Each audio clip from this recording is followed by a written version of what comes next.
For the reverse crunch, we're going to take a look at a couple of different variations here. We're going to start off with one on a bench, but we also have one that's not on a bench. So you'll lay on the bench. I suggest laying backwards on the bench, and then your butt is going to be just near the edge, but not actually off of the bench here. Then you're going to curl up. This should be really, really slow and controlled. So this movement is all about control. Don't go fast here. Don't use momentum. So we're going to curl up just so your hips lift off and up, and then you're going to lower down with control. You can see I literally check in with my core, make sure that I'm not coning or losing core engagement as I go through this. Now for this movement, the higher you lift off the bench and the lower that you let your legs go to, the harder it will be. Most people are gonna lose core engagement at about equal, so right here, and then as they lower, it's gonna get harder and harder. If you can do that lower part, great, but only do it if you have full control there. Now, if you tried that and you thought, oh, too hard, or if you just don't have a bench handy or you just wanna do this on the ground, you can do this on the ground. I would suggest using a yoga mat because it's not the most comfortable just on the ground like I'm showing here,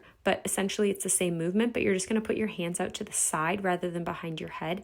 And then instead of lowering deeper than the bench, you're only gonna lower till your heels hit the floor. Please do keep your knees bent at about the same angle throughout this. So it is gonna end up where your knees are pretty much about 90 degrees throughout the entire movement. And then again, just lifting slightly off the ground. Now, if you tried both of those versions and you're like, whoa, this is way easy, there is one more variation that we can do here. Before we talk about that though, see what just happened there? The bench lifted up off of the ground, which is why I suggest that you actually do this on the opposite end of the bench. It's really annoying when the bench lifts up like that. Oh my goodness. And we really want a lot of stability with this movement. So if your bench wiggles and wobbles like mine did, you can either just stack some weights on the other end to hold it in place, or just flip it around here and use the opposite end. So for this most advanced version, your butt is actually going to be off of the bench. So see how my butt is past where the bench is? That's going to be our good starting position here.